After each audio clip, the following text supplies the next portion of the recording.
Assalamualaikum warahmatullahi wabarakatuh. Halo, nama saya Komaria, guru bimbingan dan konseling di SMA Negeri 1 Tempuling.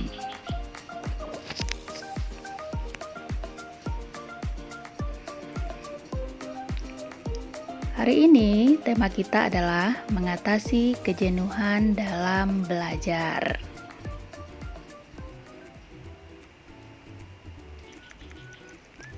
Tujuan layanan yang pertama, mengidentifikasi berbagai macam penyebab kejenuhan dalam belajar.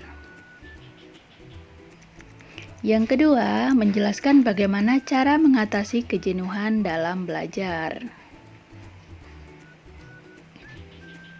Dan yang ketiga, mengklasifikasi berbagai macam perilaku yang menunjukkan sikap jenuh dalam belajar. Yang keempat, menganalisis teknik yang sesuai untuk mengatasi kejenuhan dalam belajar.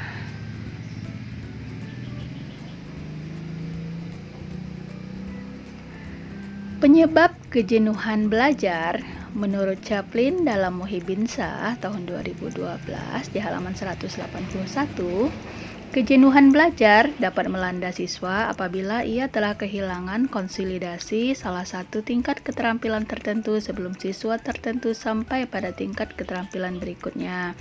Selain itu, kejenuhan juga dapat terjadi karena proses belajar siswa yang lelah sampai pada batas kemampuan jasmani karena bosan dan keletihan. Macam-macam keletihan siswa. Yang pertama, keletihan indera siswa. Yang kedua, keletihan fisik siswa. Dan yang ketiga, keletihan mental siswa. Faktor penyebab keletihan mental pada siswa. 1. Karena kecemasan siswa terhadap dampak negatif yang ditimbulkan oleh keletihan itu sendiri. B. Karena kecemasan siswa terhadap standar keberhasilan bidang studi tertentu yang dianggap terlalu tinggi, terutama ketika siswa merasa bosan mempelajari bidang-bidang studi tadi. Nah, yang C, karena siswa berada di tengah-tengah situasi kompetitif yang ketat dan menuntut lebih banyak kerja intelek yang berat.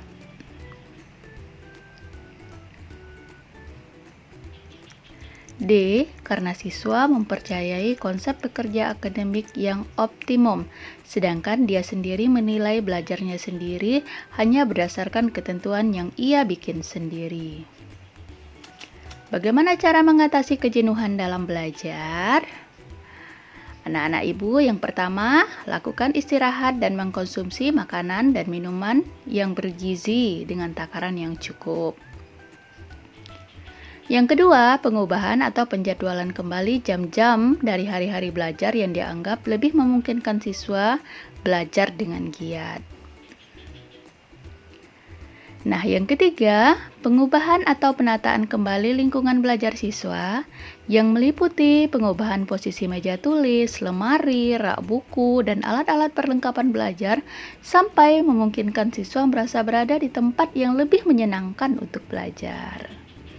Yang keempat, memberikan motivasi dan stimulasi baru agar siswa merasa terdorong untuk belajar lebih giat daripada sebelumnya. Yang kelima, siswa harus berbuat nyata, tidak menyerah atau tinggal diam dengan cara mencoba belajar dan belajar lagi, serta menggunakan metode yang bervariasi di dalam belajar. Nah, sekarang coba evaluasi diri kita masing-masing. Apakah anak-anak ibu pernah mengalami kejenuhan belajar? Yang kedua, kira-kira apa yang menyebabkan anak-anak ibu merasa jenuh ketika belajar?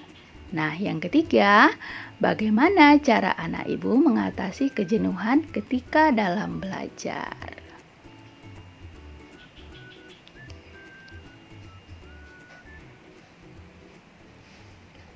Baik anak-anak ibu, untuk hari ini kita cukupkan.